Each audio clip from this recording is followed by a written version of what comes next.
Summary of Think and Grow Rich by Napoleon Hill. Carnegie's Secret.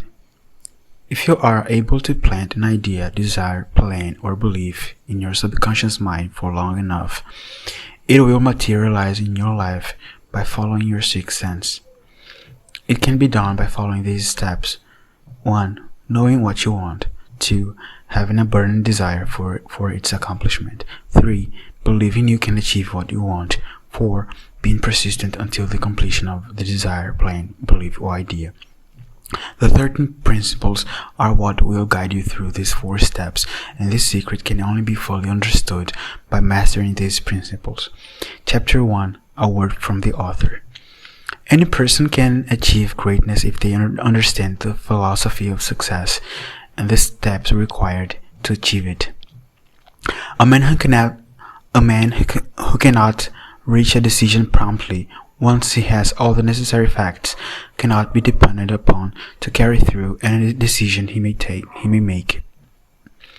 Those who acquire and use the secret in this book find themselves swept on to success, but the secret cannot be had without paying the price, which is much less than its value.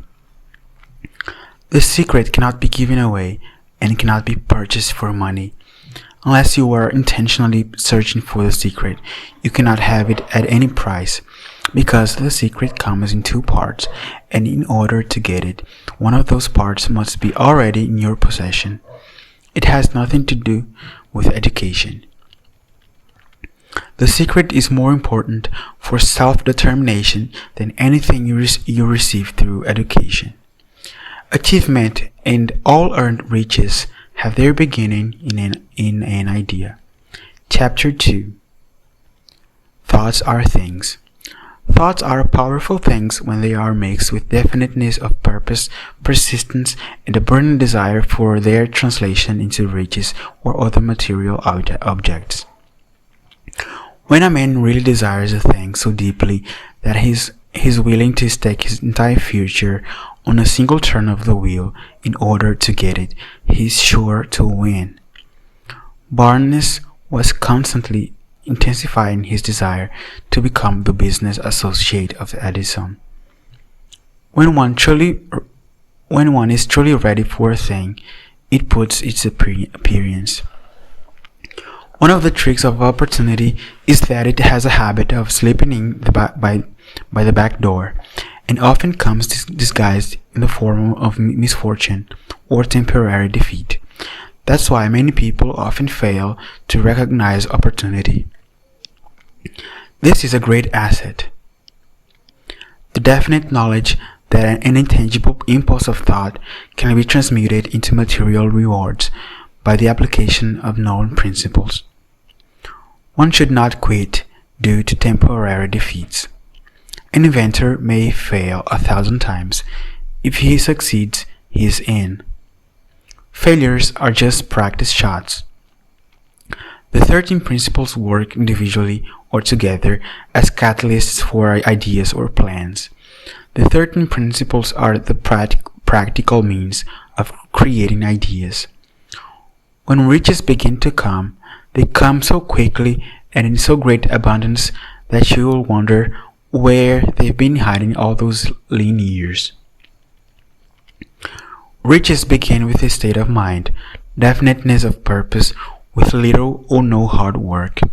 There is a state of mind which attracts riches. One of the main weaknesses the average person suffers is too much familiarity with the word impossible. The average person has the habit of measuring everything and everyone by their own impressions and beliefs. Stay on the job until you succeed, no matter how much time is required. Clearly know what you want to accomplish, have faith in your ability to do it, and persist until you have accomplished your goal. We have the power to control our thoughts. Our brains become magnetized with the dominating thoughts that we hold in our minds. And the magnetized mind attracts to us the forces, the people, and the circumstances of life that are in sync with our dominating thoughts. Before we can accumulate riches in great abundance, we must magnetize our minds with intense desire for riches. We must become money conscious until the desire for money drives us to create definite plans for acquiring it. Chapter 3. Desire, the starting point of all achievement. Every person who wins in any undertaking must be willing to burn his ships and cut all his sources of retreat. That's the only way you can be sure of maintaining the state of mind known as a burning desire to win. Desiring riches with a state of mind that becomes an obsession, then planning definite ways and means to acquire riches and backing those plans with persistence is what will bring riches. Fix in your mind the exact amount of money you desire. Determine exactly what you intend to give in return for the money you desire. Establish a definite day when you intend to possess the money. Create a definite plan for carrying out your desire and begin at once, whether you are ready or not, to put this plan into action. Write it all out. Read your written statement aloud twice daily, morning and night. As you read, see, feel, and believe yourself already in possession of the money. If you have a burning desire for acquiring money, you will have no difficulty in convincing yourself that you will acquire it. Dreams are followed by failures, which are followed by lessons learned, which are followed by success. No one is ready for a thing until they believe they can acquire it. There is a power in a desire at the level of obsession. Desire needs to be backed up by belief in oneself. Chapter 4. Faith in your ability. When faith is blended with thought, the subconscious mind instantly picks up the vibration. The subconscious then translates it and sends it to infinite intelligence. When faith, love, and sex as emotions are blended, they have the effect of coloring thought in such a way that it instantly reaches the subconscious mind. There it is changed to a form that induces a response from infinite intelligence. Faith is a state of mind that may be induced or created by affirmations or repeated instructions to the subconscious mind through the principle of autosuggestion. The subconscious mind will transmute into its physical equivalent by the most direct and practical way available any order that is given to it in a state of belief or faith that the order will be carried out. When you call upon your subconscious mind, you must conduct yourself just as you would if you were already in possession of the material thing that you are demanding. It is important to encourage the positive emotions as the dominating forces in your mind. Faith in yourself is a state of mind that you can create by autosuggestion. Faith is the starting point of all accumulation of riches and the only antidote to failure. You will come to believe whatever you repeat to yourself, whether it's true or false. Any thought, idea, plan, or purpose that you hold in your mind attracts the host of its relatives. You are what you are. You are what you are because of the dominating thoughts that you permit to occupy your mind. Self-confidence formula. 1. I know that I have the ability to achieve the object of my definite purpose in life. Therefore, I demand of myself persistent, continuous action towards its attainment, and I here now promise to render such action. 2. I realize the dominating thoughts of my mind will eventually reproduce themselves in outward physical action and gradually transform themselves into physical reality. Therefore, I will concentrate my thoughts for 30 minutes each day, visualizing the person I intend to become. In this way, I will create in my mind a clear mental picture. 3. I know through the principle of autosuggestion that any desire I persistently hold in my mind will eventually find some practical means of attaining to my objective. Therefore, I will devote 10 minutes daily to demanding of myself the development of self-confidence. 4.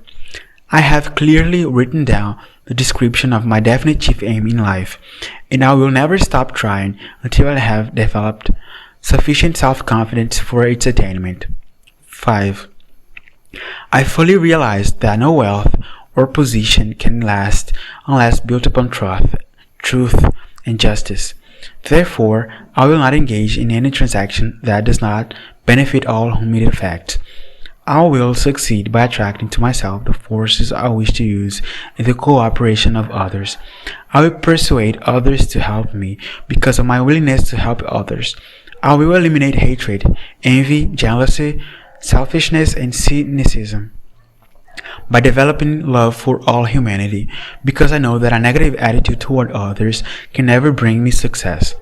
I will cause others to believe in me because I will believe in them and in myself. I will sign my name to this formula, commit it to memory, and repeat it aloud once a day with full faith that it will gradually influence my thoughts and actions so that I will become a self-reliant, successful person. The subconscious mind makes no distinction between constructive and destructive thought impulses. Chapter 5. Autosuggestion, the medium for influencing the subconscious mind. The more highly emotionalized the thoughts are when they are input, the more influence on attitude and behavior. Your ability to use the principle of autosuggestion will depend very largely upon your capacity to concentrate on a given desire until that desire becomes a burning obsession. The subconscious mind takes any order given to it in a spirit of absolute faith and acts upon those orders, but the orders have to be presented over and over again. Do not wait for a definite plan through which you will exchange services or merchandise in return for the money you are visualizing. Just start right now to see yourself in possession of the money, demanding and expecting that the subconscious mind will hand over the plans you need. When the plans appear as a form of inspiration or intuition, put them to action immediately. Do not trust your reason when creating your plan for accumulating money through the transmutation of desire. Your reasoning faculty may be lazy, and if you depend entirely on it to serve you, it may disappoint you. Close your eyes and see yourself rendering the service or delivering the merchandise you intend to give in return for the money. Go to some quiet spot where you will not be disturbed or interrupted. Can be in bed at night, for example. Close your eyes and repeat aloud so that you may hear with your own words the written statement of the amount of money you intend to accumulate. Be specific for the time limit for its accumulation and a description of the service or of merchandise you intend to give in return for the money. As you carry out these instructions, see yourself already in possession of the money. Chapter 6. Specialized knowledge. Personal experience and observations. There are two kinds of knowledge, general and specialized. Knowledge will not attract money unless it is organized and directed through practical plans for the specific purpose of accumulating money. Knowledge becomes power only when and if it is organized into definite plans of action and directed to a definite end. A mastermind is the coordination of knowledge and effort in the spirit of harmony between two or more people for the attainment of a definite purpose. Specialized knowledge works amazingly well with imagination. There are thousands of people all over the country who need the services of a merchandising specialist who will prepare an attractive way to market personal services. Too many of those who begin at the bottom never manage to lift their heads high enough to be seen by those who count, and the view from the bottom has a tendency to kill off ambition. It pays to start 1 or 2 steps above the bottom. We stay at the bottom or rise to the top due to conditions we can't control. Success and failure are both the result of habit. Lowly beginnings can be overcome by proper planning. Many people start a successful business based on specialized knowledge and imagination. There is no fixed price for sound ideas. Behind every idea is specialized knowledge. Specialized knowledge is usually more abundant and easily acquired than ideas. Chapter 7. Imagination, the workshop of the mind. There are 2 types of imagination: synthesized and creative imagination. Creative imagination is used by geniuses to solve problems when synthesized imagination is not sufficient to solve them. Through creative imagination, the finite mind has access to infinite intelligence, through which hunches and inspirations are received, from which new ideas are handed to mankind. The creative imagination works automatically, but only when your conscious mind is motivated, energized, and working at such a high rate that it becomes very perceptive and receptive, such as when the conscious mind is stimulated through the emotion of a strong desire. It's difficult to distinguish between synthesized versus creative imagination, but it doesn't matter much where ideas come from. Synthesized imagination is used more frequently when turning desire for money into actual money. Both forms of imagination become more alert and receptive with use. Synthesized imagination consists of connecting existing ideas like internet and library, implies Amazon, and that has brought success to many.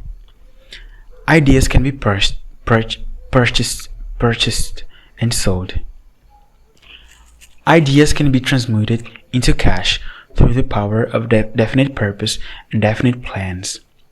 Money comes by the application of definite demands based upon the application of definite principles. Many people buy titles and not the content of books. If people are not willing to buy your innovative idea, give away some of it to some people and let them be amazed by the inventions until it spreads out. Sometimes the most imaginative part of marketing is in the timing. The more simple and easily adaptable is an idea, the greater is its value. The story of practically every fortune starts with the day when a creator of ideas and a seller of ideas got together and worked in harmony. The safest plan is to not depend upon luck. Ideas are intangible forces, but they have more power than the physical brains who give birth to them. They have the power to live on after the brain who created it has returned to dust. Chapter 8. Organized Planning. The crystallization of desire into action. Ally yourself with a group of as many people as you may need for the creation of or carrying out of your plan or plans for the accumulation of money, making use of the mastermind principle.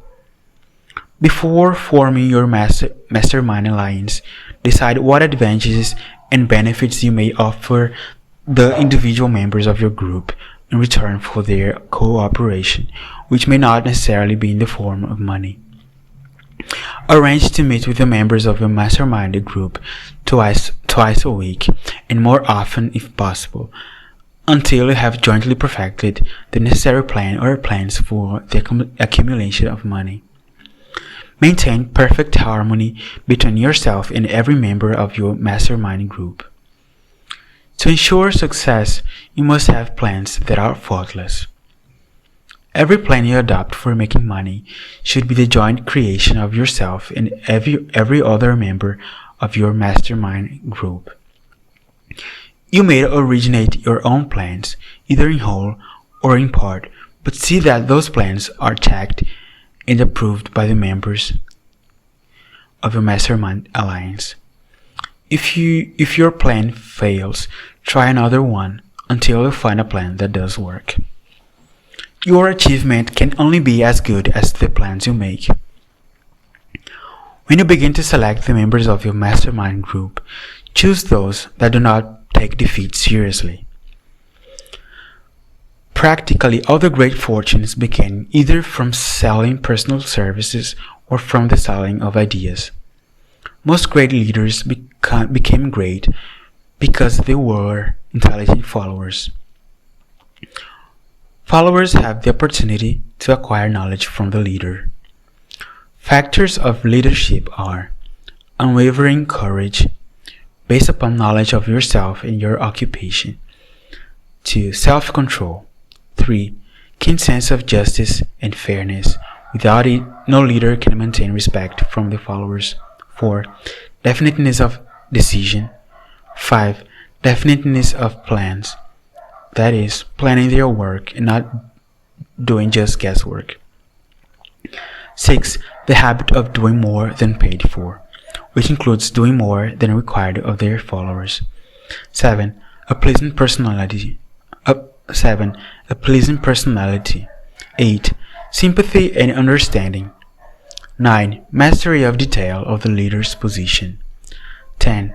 Willingness to assume full responsibility for the mistakes and shortcomings. 11. Applying the principle of cooperation and inducing the followers to do the same. The most effective form of leadership is leadership by consent and with sympathy of the followers, which is better than leadership by force, which does not remain for long. The 10 major causes of failure in leadership are: 1. Inability to organize details connected with the position. 2. Unwillingness to render humble service. 3. Expectation of pay for what they know instead of what they do with what they know. 4. Fear of competition from followers. 5. Lack of imagination. 6. Selfishness, that is, reclaiming the honors for the results. 7. Intemperance. 8. Disloyalty to their duty and followers.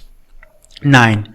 Emphasis of the authority of leadership, that is, not focusing on encouraging but on instilling fear or imposing authority. 10. Emphasis of title. The world does not pay you for what you know, but for what you do with what you know, or what you induce others to do. If you are a real leader, you have to need to advertise that fact. It is apparent in your conduct. If you are a real leader, you have no need to advertise that fact. It is apparent in your conduct by your sympathy, understanding, fairness, and a demonstration that you know your job.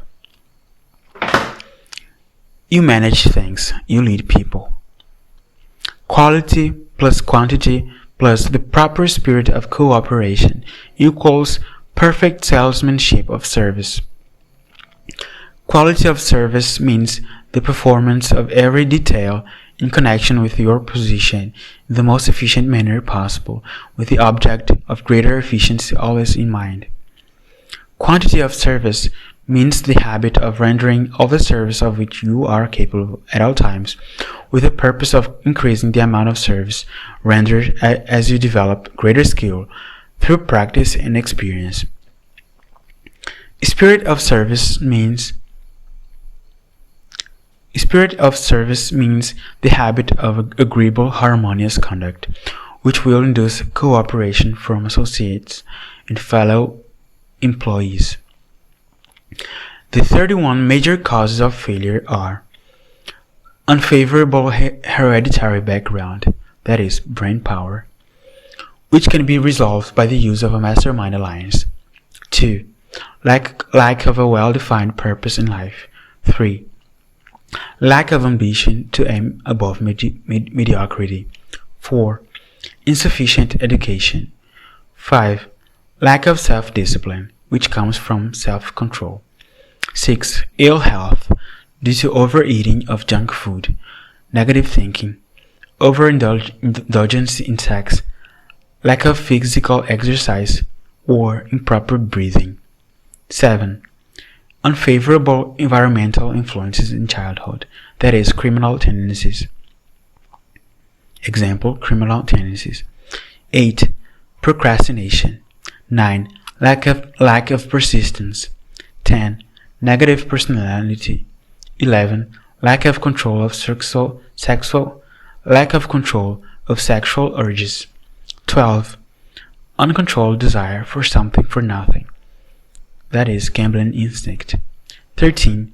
Lack of a well-defined power of decision. 14. Fear of poverty, fear of criticism, fear of ill health, fear of loss of love, fear of old age, fear of death. 15. Wrong selection of a mate in marriage. 16. Overcaution and undercaution. 17. Wrong selection of associates in business. 18. Superstition, that is, fear and ignorance, and prejudice. 19. Wrong selection of vocation, work you don't like. 20. Lack of concentration of effort. 21. The habit of indiscriminate spending. 22. Lack of enthusiasm. 23. Intolerance, for example, a closed mind. 24. Intemperance. Example, overeating, alcohol, drugs, sexual activities, etc. 25. Inability to cooperate with others. 26. Possession of power which was not acquired gradually by self-effort. 27. Intentional dishonesty. 28. Egotism and vanity. 29. Guessing instead of thinking. 30. Lack of capital. 31. Any other reason I think of that was not there. If you don't conquer yourself, you will be conquered by yourself. Work with the tools you have, and you will acquire better tools as you go along. Those who succeed reach decisions promptly and change them very slowly. Those who fail reach decisions very slowly and change them frequently and quickly. In marketing personal services, you should use great care to select an employer who will be an inspiration and who is intelligent and successful. Pick an employer who is worth emulating. Form the habit of systematic saving by putting aside a definite percentage of your income. Without enthusiasm, you cannot be convincing. Enthusiasm is contagious, and the person who has it under control is generally welcome in any group of people. Quick riches are more dangerous than poverty. You must have a sufficient reserve of capital to absorb the shock of your mistakes and carry you over until you have established a reputation. You should know your weaknesses in order to bridge them or eliminate them entirely. You should know your strengths in order to call attention to them when selling your services. Before you begin to negotiate for a better salary in your present position or seek a position elsewhere, be sure you are worth more than you now receive. Your value is established entirely by your ability to render useful service or your capacity to induce others to render such service. Annual self-analysis is essential in the marketing of personal services. Your yearly analysis should show a decrease in your faults and an increase in your virtues. Your annual self-analysis should be made at the end of each year. Ask yourself the following questions with the aid of someone who will not deceive you. 1. Have I obtained the goal that I have established as the objective for this year? 2. Have I delivered service of the best possible quality of which I was capable, or could I have improved any part of this service? 3. Have I delivered service of the best possible quantity of which I was capable, or could I have improved any part of this service? 4.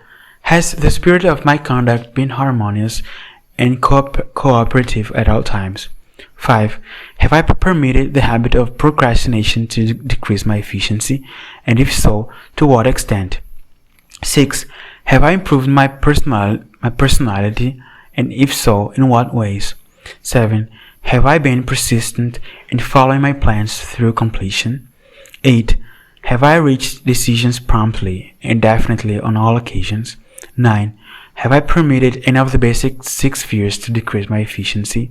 10. Have I been either overcautious or undercautious? 11. Has my relationship with my associates in work been pleasant or unpleasant? 12. Have I dissipated any of my energy through lack of concentration of effort? 13. Have I been open-minded and tolerant in connection to all subjects? 14. In what ways have I improved my abilities to render service? 15. Have I been intemperate in any of my personal habits? 16. Have I expressed either openly or secretly any form of egotism? 17. Has my conduct toward my associates been such that they respect me? 18. Have my opinions and decisions been based upon guesswork or accuracy of analysis and thought? 19. Have I followed the habit of budgeting my time, my expenses, and my income, and have I been conservative in these budgets? 20. How much time have I devoted to unprofitable effort which I might have used to better advantage? 21. How may I rebudget my time and change my habits so I will be more efficient in the coming year? 22. Have I been guilty of any conduct that was not approved by my unconscious? 23. In what ways have I rendered more service and better service than I was paid to render? 24. Have I been unfair to anyone, and if so, in what way? 25. If I had been the purchaser of my own services for the year, would I be satisfied with my purchase? 26. Am I in the right vocation? If not, why not? 27. Have the purchasers of my service been satisfied with the service I have rendered? And if not, why not? 28. What is my present rating of the fundamental principles of success? Chapter 9. Decision. The mastery of procrastination. The majority of people who fail to accumulate the money they need are generally easily influenced by the opinion of others. Opinions are the cheapest commodity on earth. If you are too influenced by the other people's opinions when you reach decisions, you will not succeed in any undertaking. Take no one into your confidence except the members of your mastermind group. Keep your eyes and ears open and your mouth closed if you wish to acquire the habit of prompt decision. The mark of genuine wisdom is modesty and silence. Deeds and not words are what count most. Know what you want, and you will generally get it. Those who reach decisions promptly and definitely know what they want. The world has a habit of making room for people whose words and actions show that they know where they are going. Chapter 10. Persistence, the sustained effort necessary to induce faith. No one achieves great success without making personal sacrifices. The basis of persistence is willpower. The ease with which lack of persistence may be conquered will depend entirely upon the intensity of your desire. Fortunes gravitate to those whose minds have been prepared to attract them. Surround yourself with a mastermind group, and through the cooperation of the members of this group, you can develop persistence. To get results, you must apply all the rules until they become a fixed habit with you. Every failure brings with it the seed of an equivalent advantage.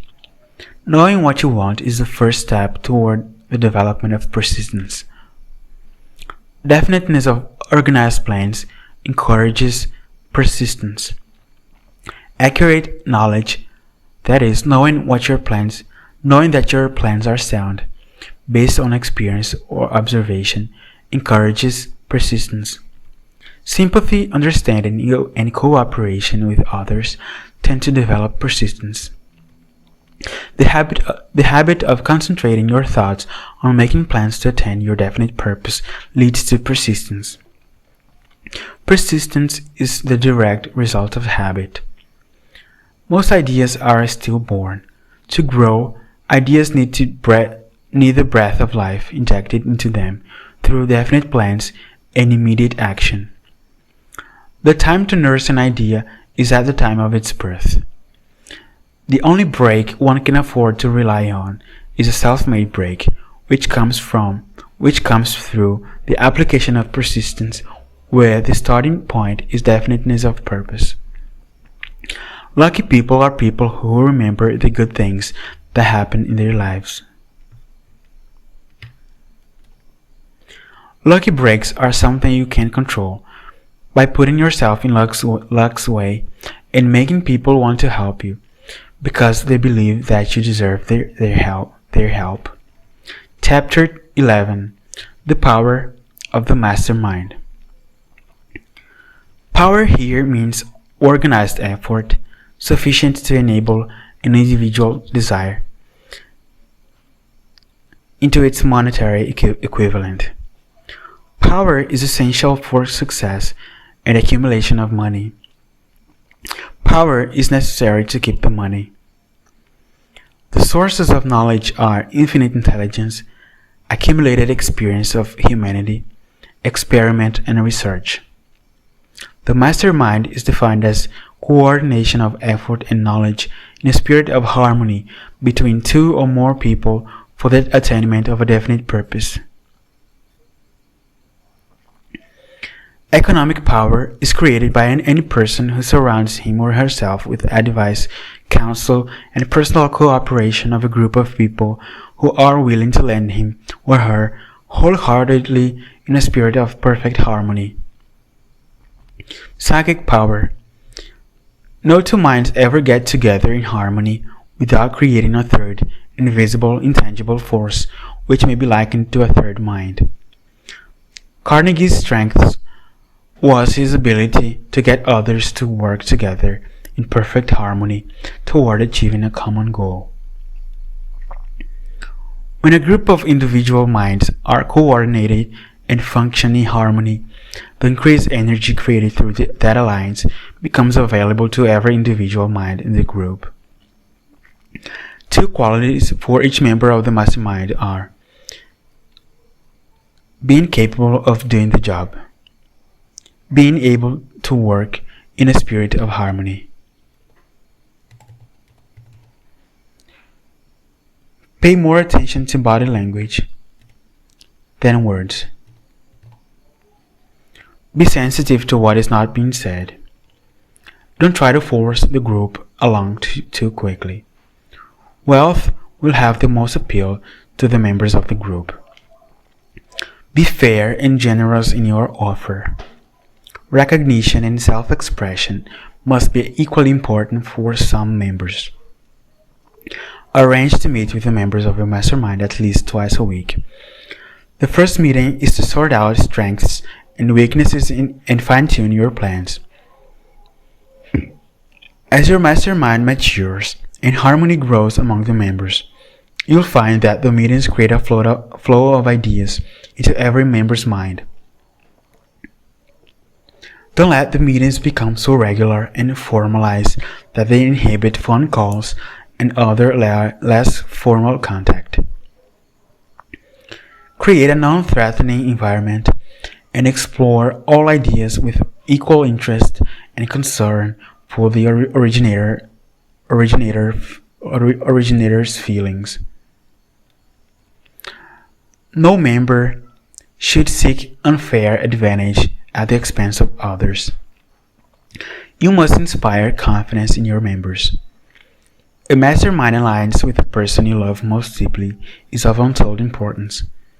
Set aside a time each day to talk about what you want to achieve and how you're going about it. You must not drag your partner unwillingly into any adventure. Your whole family should be incorporated into your alliance. Lack of harmony at home can easily spill over elsewhere.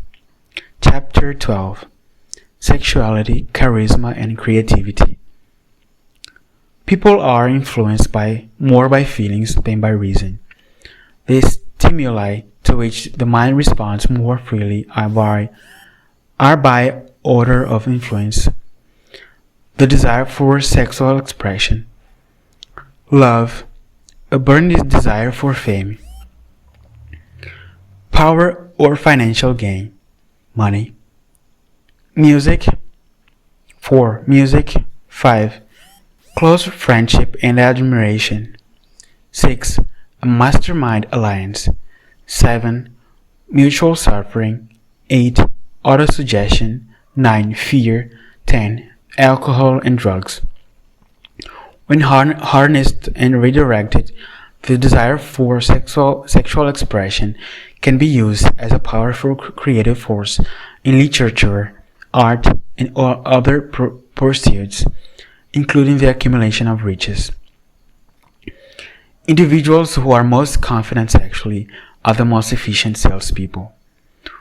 When looking for salespeople, an employer looks initially for personal magnetism and charisma.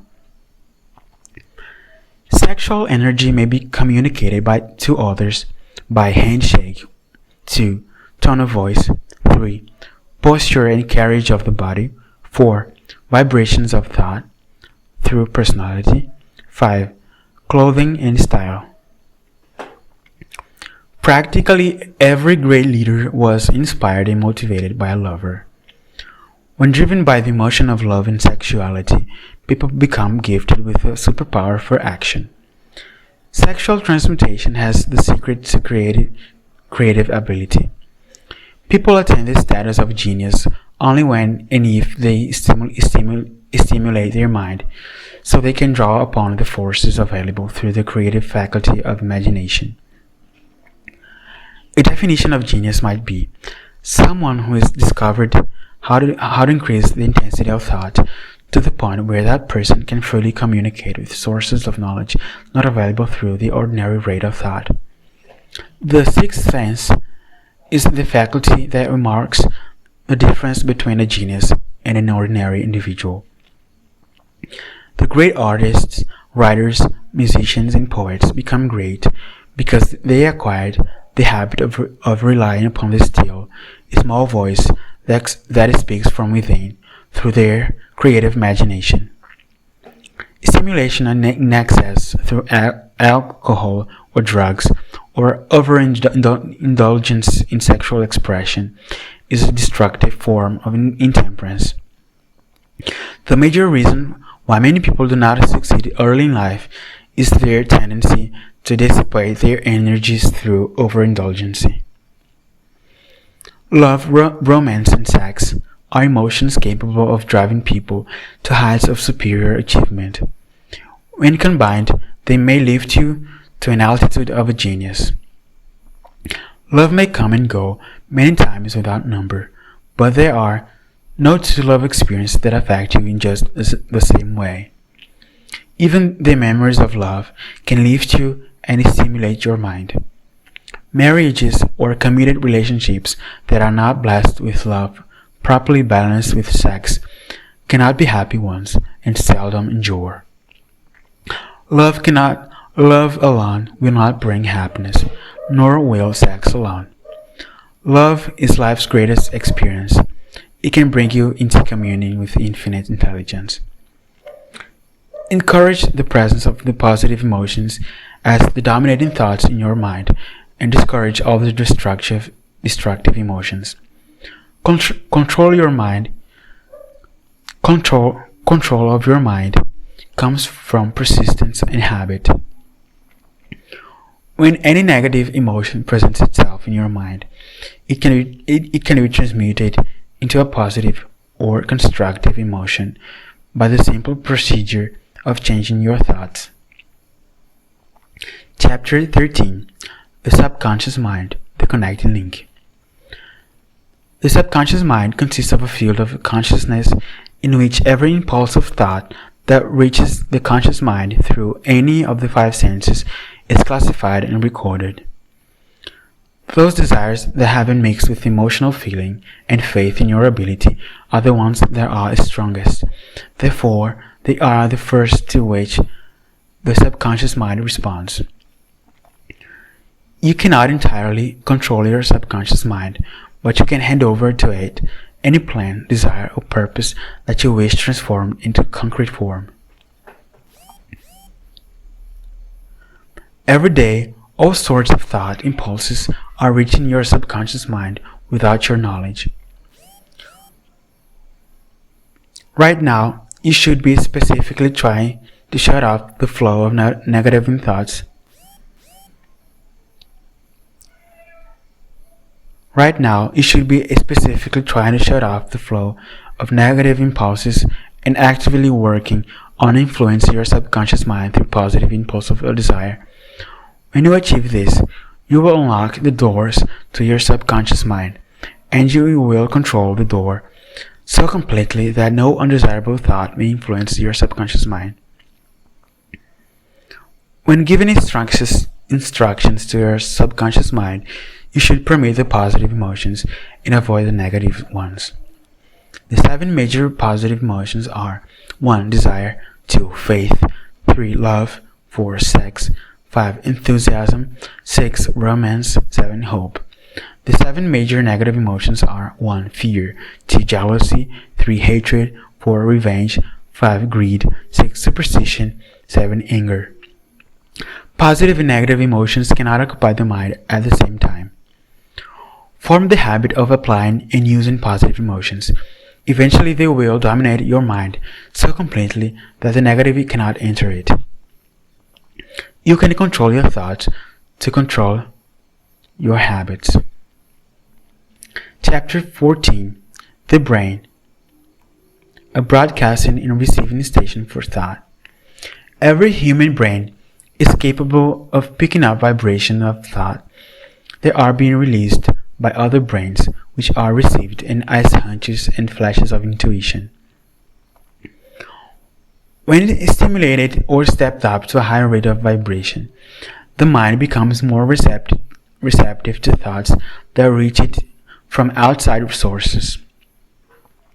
The brain that has been stimulated by emotions functions at a much more rapid rate than when that emotion is quieted or absent.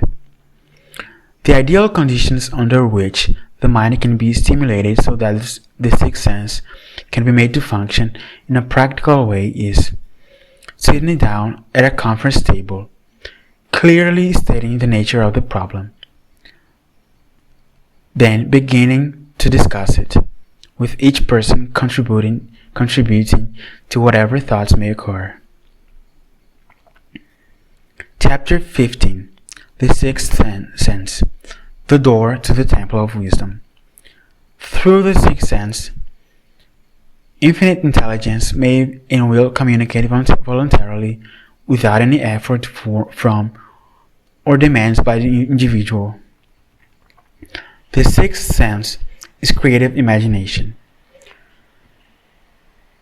Through the sixth sense, you will be warned of impending dangers in time to avoid them, and be notified of opportunities in time to embrace them.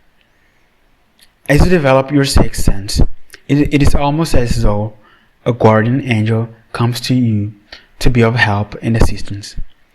There is a power or first cause or intelligence that permeates every atom of matter and embraces every unit of energy perceptible to humans.